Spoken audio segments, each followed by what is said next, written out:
Hello, everyone, and welcome back to the Ascend AI podcast where real estate meets innovation. I'm your host, Hannah Taylor, realtor, investor, and AI strategist who helps brokerages bridge the gap between cutting edge technology and human connection. Today, I'm sitting down with someone who is rewriting what a real estate brand can be. My guest, David Garcia, is the co founder of Evoke Realty, a brokerage that isn't built on traditional real estate identity, but on movement, lifestyle, and culture.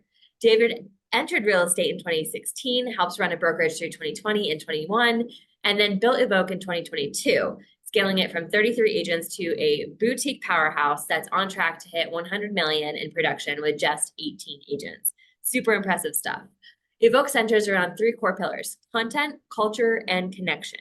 And with their own AI integrated app, systems for rapid communication, and a commitment to premium client experience, they're setting a new standard for what a modern real estate brokerage can be. David, I'm super excited for this conversation and welcome to the show. Yeah, I'm excited to be here. Thank you for having me, Hannah. Of course. So tell us a little bit about where you're calling in from today. Wow. You know, in this business, when a client says they want to see a $2 million house in San Antonio, but there's not very many of them, you go and do it. And so my original plan was to have this interview done in my cool studio at the office, but I'm like, I need to go and I need to be there and I'm going to take this interview from the car. So I'm actually in the car, but that's like the agent life we live is it's on the go, constantly on your phone. So this works out.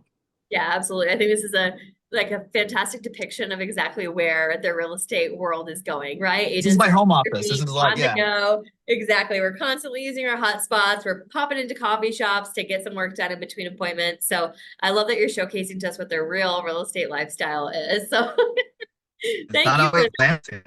It's And your on car makes sunset all the time. yeah, your car makes a beautiful studio. Um, so let's start from the beginning.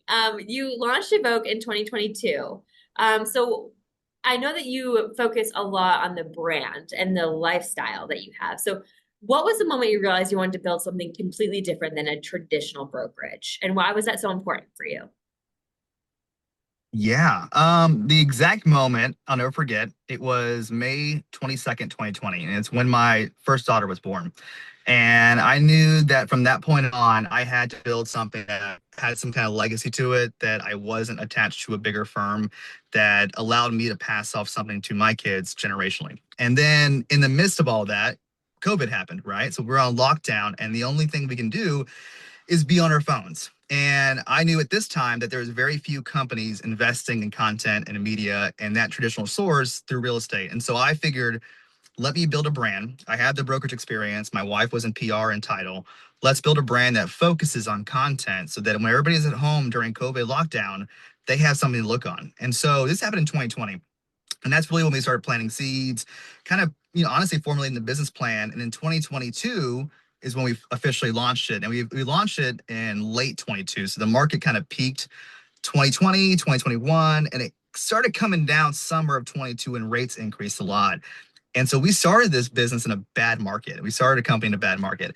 And we started it honestly in 30 days. My wife and I did it. And we had to figure out how to make a brand look like it's been around for 10 years in 30 days. And so, but we had everything already created. We had the media behind it. We had the agents, we had the experience, the sales. And then fast forward later on to 25, 26, AI. AI is a huge part of the business. And that's something that we really didn't see coming at all. And now we got to find ways to integrate that into our company. Yeah, I love it. You jumped right to the meat and potatoes of the conversation. So let's talk about that Always. AI a little bit. I know it's like, let's Yeah. get to it. So tell us how you're using AI currently and how is it helping your brokerage? Yeah, so a few ways. I would say the most immediate and practical way is ChatGPT. When ChatGPT first came out, a lot of agents were using that for listing descriptions, which is great. I think quickly people realized if they were using AI to generate listing descriptions, and we had to quickly kind of uh, edit it to where it didn't look so robotic and AI-like. And that was the first use of ChatGPT. As we started scaling and realized that speed to lead in this business is everything, how do we get business fast? How do we keep the business fast? And how do we encourage our agents to work more efficiently? And that just allowed us to use ChatGPT in better ways. So when there's a client that they want to see how much their home is worth, or if you're trying to facilitate a price reduction on a home that's been sitting for a market for a while, you can upload data from MLS, from showing time, from whatever sources you have in PDFs and Excel sheets, update the data into ChatGPT, ask it, hey, I'm considering doing a price reduction in this house. Here are the showing time data. Here's the recent comps. Here's what's on market. And it'll dissect everything for you. It'll give you price ranges of where it's getting most action percentage wise. It'll give you really justified reasons that you can go back to the seller and say, hey, listen, based on the data, based on what it's saying, we should be in this range. And they can go week over. So every week, every Tuesday, I do this for every listing we have. Right now we have, I think, 48 listings on market and about 35 pending. And so all 45 every Monday, my office manager and I, my wife, we will go down ChatGPT and look at all the showing time data for the past week, and we'll have it just analyze it and figure out if there's a way for us to get some movement on these listings and present that to the sellers. And so we use it really efficiently on that. I use it a lot for generating like just thank you notes. Like I have all my clients in folders on ChatGPT, and I'll say, listen, this client needs a thank you note. Here's what they did this past week. Help me write it. And it'll give me like 4 or 5 thank you notes. I'll just copy it on my physical thank you note. And it makes my life in my office way more efficient, to where back in the day we have to think about what to say. And now it just gives you a really good, word game plan to get to these clients. Yeah. I'm so interested in like the pricing, the price drops and things like that it's suggesting. Do you think that it's suggesting anything that you would not intuitively recommend to your client from the get-go without that type of like input and data analysis? Yes and no. I think that it would take me about 4 hours to give that information of what they're giving me in like 10 seconds. The data is already there. It's not pulling anything crazy. It's just making it more comprehensible and easy to read. If anything, I probably go back and even look a little further at specific points and say, okay, is that accurate? Always cross check, double check the comps. I mean, ChatGPT still gets things wrong. So Mhm. it's extremely important that if it's a massive difference in $15,000, $20,000, that you're making the right decision and guiding these clients. So we don't rely everything on it, but it does make us aware of certain key points and data that might make a difference. And then we go back and make sure it's correct. So I think it works a lot faster than I would and gives me ideas a lot faster than I would. Yeah. So just so I get this process right, and the listeners do too, you go into the MLS, say that you're listing 5640, blah, blah, blah, Broadway Street. And you go into the comps and you find similar active properties and pending properties. You download that into a PDF. Then you go into showing time and maybe you look at zip code data for, showings to pending, showings per week, showings per month, etc. Download that data, you upload that into ChatGPT. And then it says, based on this information, we recommend that you drop the price of this home to X in order to see Y results. I was saying was I go from a 5 mile radius on ChatGPT, and then I go by the neighborhood, then I go by the street, and then I pick out like 3 or 4, and I'll put photos in ChatGPT, and then I'll put my photos, and then I'll give my description, my upgrades, my differences. So like I go in detail on why the listing is different from other comps. So it's not just like, hey, here are the specs, here are the price per foot. I actually give it real intel on the property itself. I let how many showings we're getting. So it's almost like a layer by layer dissection of where it should be priced, all the showing time data based on the past 2 weeks, the past 3 days. Um, so it's pretty heavy data driven, and it would take me a while to do this by myself. But with ChatGPT, it just analyzes everything and it puts it all together, and it takes everything into account. And then I go and cross check, double check, make sure it's all correct. Ah, it's amazing. Yeah. I've been talking with a lot of agents about this too. I cannot wait until the day that like we can scrape the MLS and like export information and put that directly into something that's like an automated report like that. Because honestly, the number of agents I've spoken to that are like, if we could just scrape the MLS with Yeah, ChatGPT, how much time would that save, right? You wouldn't have to manually that probably download all exists. those. I'm guessing that already exists. I mean, I'd be shocked if it didn't exist, to be honest. Yeah, I feel like there's something, but I talk with a lot of agents that have like multi MLS subscriptions, or they're like, I want to look, nationwide or statewide, and there's so many different like MLSs and the subscriptions and Yeah. everything. Anyways, yeah, I'm sure that probably something exists where you could probably take a look at Zillow or whatever it is too, where all that data just kind of exists without an MLS subscription. But I love the way that you're kind of creating like a folder for each of your transactions, each of your clients as well, so that you can like build kind of the overall outlook within ChatGPT rather than just kind of having like a one-time glimpse and like trying to get accurate information from there. So Well, that's it's really important interesting. because our age group or our demographic of agents, if you're not using this service or using the efficiency of it, you're being left behind because I can get to your seller and client a lot faster than you can. And I can go out and get business because I'm able to respond fast enough and give them key data and give them really good insights. I'm not using it as a crutch to just take over my knowledge. I'm using it as an aid to actually excel it and Mm, speed it up because, like I said in the beginning, speed to lead is everything, especially in this industry. There's so many agents. And if you're not utilizing technology, utilizing AI, you're literally being left behind because somebody else can step forward and do it a lot faster than you can and get the answer a lot quicker. And it's going to be just a trust thing now at that point. yeah, absolutely. And I've heard you say a couple times, speed to lead is like something that's very important to you and to your brokerage. So like, what are you doing or how are you planning to ensure that you're the first voice that clients hear? Content. So our in-house media company, we have videographers, photographers. We preach that our agents, the way we buy leads is through providing you content, providing you a videographer to make you a video in 24 hours. If I can get our agents to put as many videos out there, whether it's their listings, educational, neighborhood hotspots, if they're always on the news feed, we're going to be top of mind all the time. And so to me, it's free branding. We have, like you said, 18 agents. If I can get them all posting videos multiple times a week, our brand is getting that much bigger. And when you go and Google San Antonio, Google Bernie, or any kind of surrounding area, you're going to see our videos first. And so that's one of our key pillars is content for sure. Yeah, I love that. Do you see a lot of agents adopting that, or do you see some agents struggle with that? And if they're struggling, what aspect of it are they struggling with? It's tough. So we really we don't recruit a lot. A lot of the times, most agents see our videos on social media and they reach out wanting to be a part of it. So most of the time, when we get agents, they're joining us because they want that kind of environment. They want that atmosphere. Every once in a while, we'll get an agent that's a really big producer, and they just don't like being on camera. And my thing is like everybody has a way to get business. If they're very successful in doing what they're doing and it's working for them, they don't need to be on camera. There's other ways that we can leverage them out. And we have a house transaction coordinator, we have an office manager. My wife does all the coaching in the office. So there's ways to leverage their business if it's not content, but we really push, content over everything else because if you're not online, you're not in the game. Yeah, absolutely. And so when a lead comes in, say through social media, do you guys have any automated systems or anything like that that follows up with that lead? No, we don't. So we have Lila, our office manager, will kind of inquire what they're looking for and then facilitate it to me. It's not as much as I love the idea of having some AI bot in there to capture, it could be cool. I just haven't tested it out a lot, to be honest.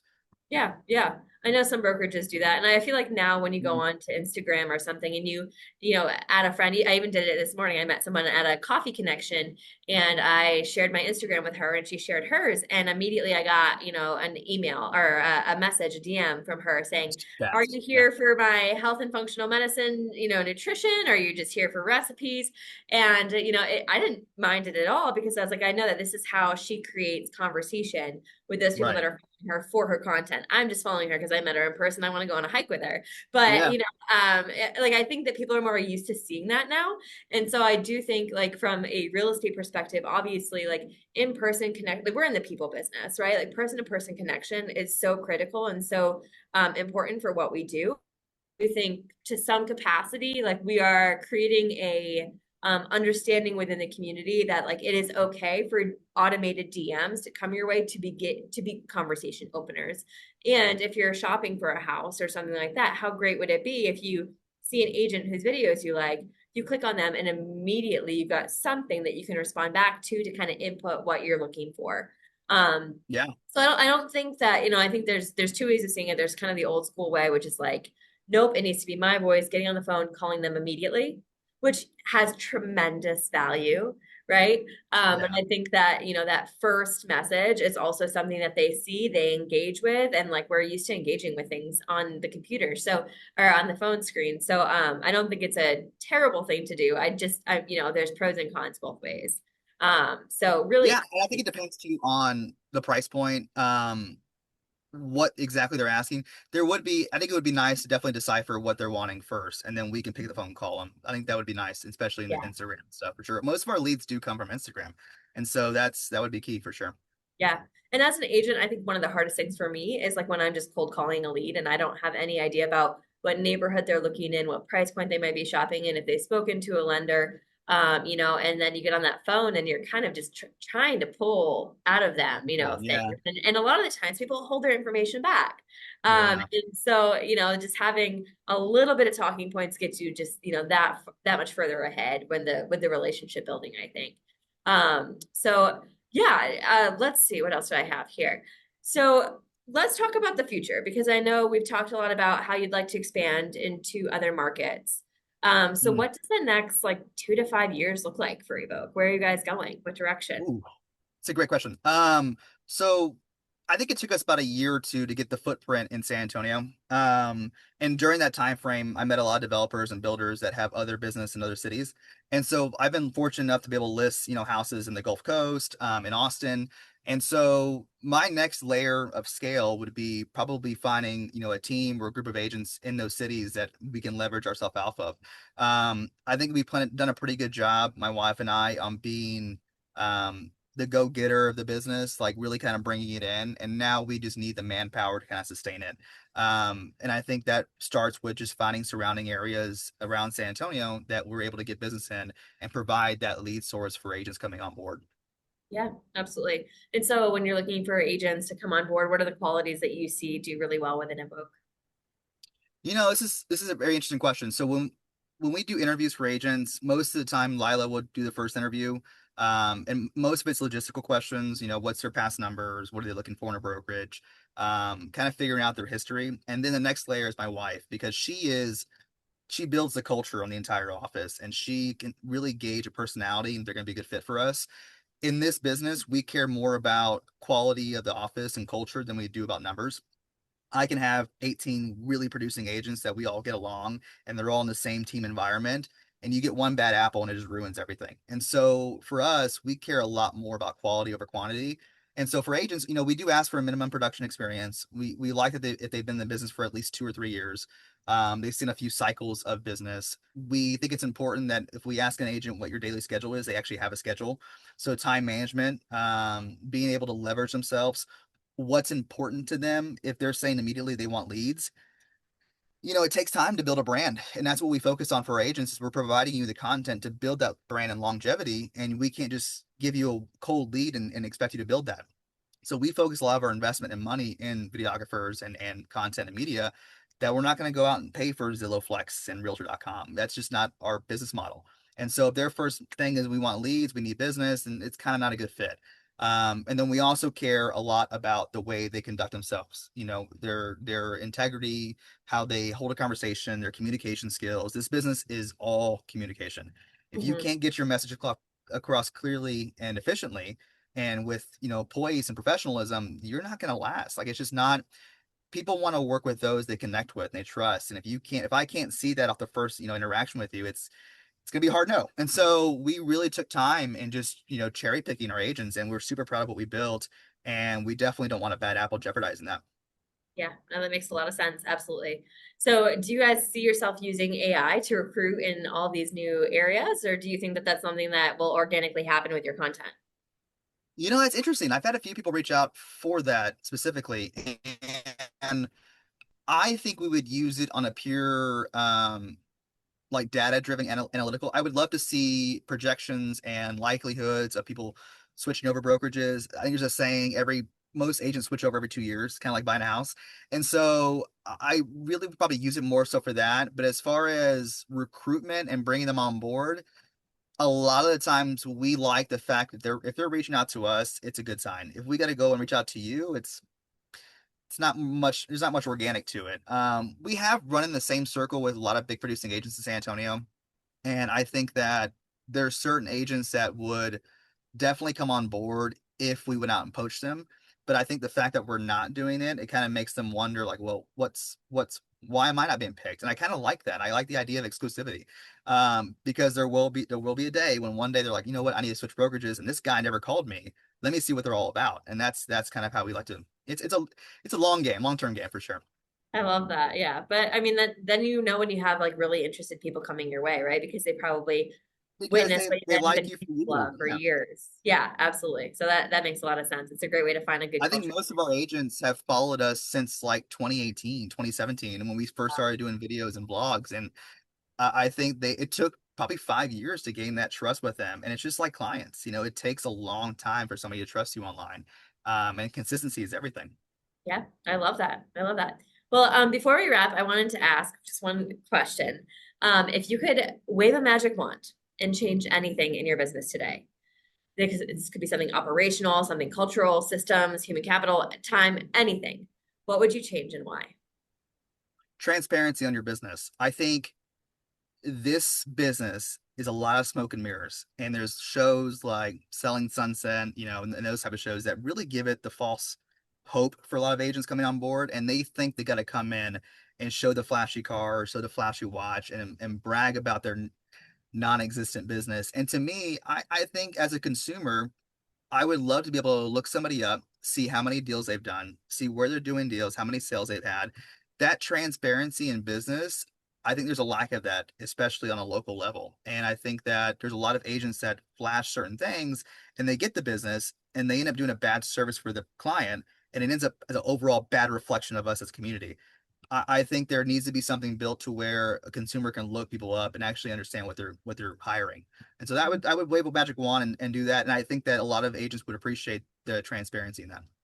Yeah, I think a lot of consumers would appreciate the transparency too. I think, sometimes being on either end of a real estate transaction and you're working with another broker, and sometimes my mind just goes like, I wonder if their Wow. clients even know, Yeah. right? Yeah. I just experienced that. I was on the phone with an agent. I was like, I don't know how they got their license, but God help them. I don't know. To me, I think it would earn a lot more respect for our industry. People would understand why they pay commissions for us and why we're worth what we're asking. And there's a lot of agents that hurt the business, and I think showing those numbers would help a lot. Now, don't get me wrong. As a new agent, it's important to piggyback off the success of other hire agents. If there's a mentor you have or another team you're working with, by all means, utilize their business to help you get more business. But when agents don't do the good service, it reflects bad on us. No, I couldn't agree more. And thank you for being so honest about that, right? I think that's a huge conversation that a lot of people within the industry that are really tuned in understand. But I Yeah. think a lot of people outside of the industry don't really understand. And so No, I they love go to raise online and awareness for that. hire the agent Yeah. standing in front of the Ferrari, but that's not their Ferrari. So, Yeah, yeah, yeah. Well, no, David, thank you so much for joining me. This has been a fantastic conversation, and I love to hear about like your focus on culture, on content, and connection. It's all super important, but then you also integrate, the systems and technology. It's really cool to hear what you're doing there, and I think it's such a powerful model for modern real estate in yeah, today's world, and showcased by you just doing real estate from your car because that is our day-to-day life. Um, so I love to see that. Tell us where everyone can reach and connect with for you. sure. Yeah. So our brokerage Instagram page is at Realty Evoke. Our website's at realtyevoke.com. My personal Instagram is davidjr.broker. But you can find us at Evoke Realty on Facebook or Google and stuff. Wonderful. Thank you so much. And for everyone listening, make sure to check out Evoke and follow along in their incredible growth journey. And as always, thank you for tuning in to the Ascend AI podcast where real estate meets innovation. I will see you on the next episode.